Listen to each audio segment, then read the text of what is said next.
বিশ্বকাপের চূড়ান্ত দলে জায়গা না পাওয়া যে কোনো ফুটবলারের জন্য বড় ধাক্কা। অনেকের কাছে সেটাই স্বপ্নভঙ্গের মুহূর্ত। তবে ফুটবল ইতিহাসে এমন কিছু গল্প আছে যেখানে হতাশা বদলে গেছে আনন্দে, আর বাদ পড়া খেলোয়াড় কয়েক সপ্তাহের মধ্যেই হয়ে গেছেন বিশ্ব চ্যাম্পিয়ন। আলদাইর ও রোনালদো। গল্পটা শুরু 1994-এর বিশ্বকাপ দিয়ে, যেখানে ব্রাজিলের ঘোষিত দলে ছিলেন না আলদাইর, কিন্তু শেষ মুহূর্তে সুযোগ পান ব্রাজিলের মূল একাদশে। আর সেইবার দলকে বিশ্বকাপ জেতাতে গুরুত্বপূর্ণ ভূমিকা রাখেন এই খেলোয়াড়। একই টুর্নামেন্টে পায়ে চোট পান 17 বছর বয়সী রোনালদো। মাঠে নামার সুযোগ না পেলেও বিশ্ব চ্যাম্পিয়ন দলের সদস্য হিসেবে পদক জেতেন তিনি। পরে 2002 বিশ্বকাপে নিজের নাম লেখান কিংবদন্তিদের কাতারে।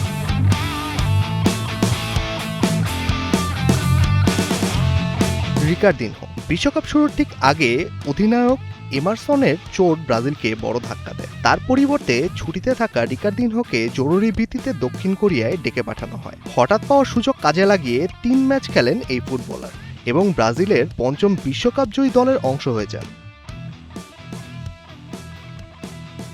শকদান মুস্তাফি।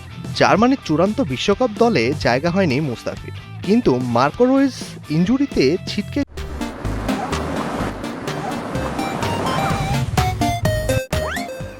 গেলে ভাগ্যের চাকা ঘুরে যায়। শেষ মুহূর্তে ব্রাজিলে উড়ে যান তিনি। শুধু স্কোয়াডে থাকাই নয়, 3টি ম্যাচেও খেলেন এবং মারাকানায় জার্মানির বিশ্বকাপ জয়ের সাক্ষীও হন। থিয়াগো আলমাদা ও আনহেল কোরেয়া। 2022 বিশ্বকাপের আগে আর্জেন্টিনার মূল পরিকল্পনায় ছিলেন না থিয়াগো আলমাদা, আর চূড়ান্ত দলে জায়গা হয়নি আনহেল কোরেয়ার। কিন্তু টুর্নামেন্ট শুরুর আগ মুহূর্তে ইনজুরি বদলে দেয় সব হিসাব। শেষ মুহূর্তে ডাক পেয়ে দুজনই কাতার বিশ্বকাপে যোগ দেন এবং লিওনেল মেসির নেতৃত্বে আর্জেন্টিনার বিশ্বকাপ জয়ী দলের অংশ হয়ে যান।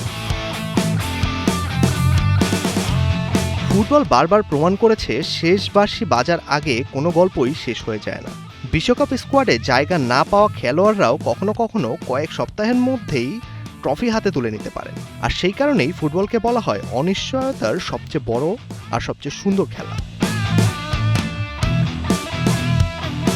মেজবাউদ্দিন, কালের কণ্ঠ।